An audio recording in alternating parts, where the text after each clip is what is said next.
2025 সাল বাংলাদেশ মানবাধিকার ও নাগরিক নিরাপত্তার ক্ষেত্রে গভীর উদ্বেগজনক এক বছর কাটিয়েছে। গেল বছর মব সন্ত্রাসের মাধ্যমে নিহত হয়েছে 197 জন। গণপিটুনি, আগুনে পুড়িয়ে হত্যা, কারা হেফাজতের মৃত্যু এবং রাজনৈতিক সহিংসতায় সাধারণ মানুষের প্রাণহানি ঘটেছে। এসব তথ্য নিয়ে প্রতিবেদন প্রকাশ করেছে আইন ও সালিশ কেন্দ্র। বিস্তারিত ডেস্ক রিপোর্টে।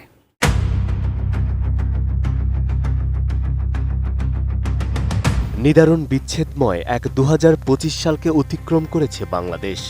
এক ঝাঁক কিংবদন্তিকে হারিয়ে দেশ যেন ঘন তুষারপাতের এক বেদনার সন্ধ্যায় পরিশ্রান্ত হয়ে বসেছে। শুধু তাই নয়, বিদায়ী এই বছরটাতে দেশের মানচিত্রকে যেন খুবলে খুবলে খেয়েছে মব সন্ত্রাস। আগুনে পুড়িয়ে হত্যা, কবর থেকে লাশ তুলে আগুন দেয়া, পাথর দিয়ে থেতলিয়ে হত্যা, গণপিটুনি সহ একাধিক সহিংস ঘটনার সাক্ষী হয়েছে বাংলাদেশ। সেই উদ্বেগের তথ্যই এবার সামনে এনেছে আইন ও সালিশ কেন্দ্র। 2025 সালের মানবাধিকার প্রতিবেদন প্রকাশ করেছে এই সংস্থাটি। তারা বলছে 2025 সালে দেশের মানবাধিকার পরিস্থিতি উদ্বেগজনক মাত্রায় অবনতির মুখে ধাবিত হয়েছিল। বিভিন্ন অমানবিক ঘটনা বেড়ে যাওয়ায় সাধারণ মানুষের মধ্যে এক ধরনের শঙ্কা ছড়িয়ে পড়েছে।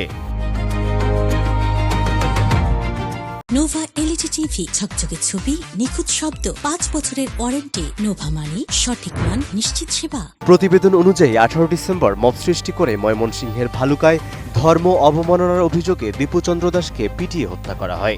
এরপর মৃতদেহে আগুন দেয়া হয়। রংপুর ও চট্টগ্রামে চোর সন্দেহে বেশ কয়েকজনকে পিটিয়ে হত্যা করা হয়েছে। আইন ও সালিশ কেন্দ্র জানিয়েছে 2025 সালে মব সন্ত্রাসের মাধ্যমে 197 জন নিহত হয়েছে, যেখানে 2024 সালের সংখ্যা ছিল 128 জন। এছাড়া কারা হেফাজতে মৃত্যুর সংখ্যা উদ্বেগজনকভাবে বেড়েছে। কারাগারে বন্দী অবস্থায় 2025 সালে 107 জন কারাবন্দী মারা গেছেন, যাদের মধ্যে 69 জন হাজতি এবং 38 জন কয়েদি ছিল। সর্বোচ্চ মৃত্যু হয়েছে ঢাকা কেন্দ্রীয় কারাগারে। 2025 সালের রাজনৈতিক সহিংসতার 401টি ঘটনার মধ্যে 102 জন নিহত হয়েছেন এবং 4744 জন আহত হয়েছেন। এর মধ্যে বিএনপির অভ্যন্তরীণ কোন্দলে প্রাণ হারিয়েছেন 39 জন। তবে অধিকাংশ সহিংসতায় ভুক্তভোগী ছিলেন সাধারণ মানুষ।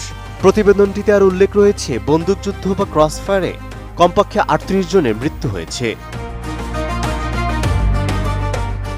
আইন ও সালিশ কেন্দ্র ও মানবাধিকার সংস্কৃতি ফাউন্ডেশন MSF বলছে, এ ধরনের ঘটনার পুনরাবৃত্তি রোধে নিরপেক্ষ তদন্ত কমিশন গঠন, হয়রানিমূলক মামলা প্রতিরোধ, গণমাধ্যমের স্বাধীনতা নিশ্চিত এবং মব সন্ত্রাস রোধে কার্যকর আইন প্রণয়ন জরুরি।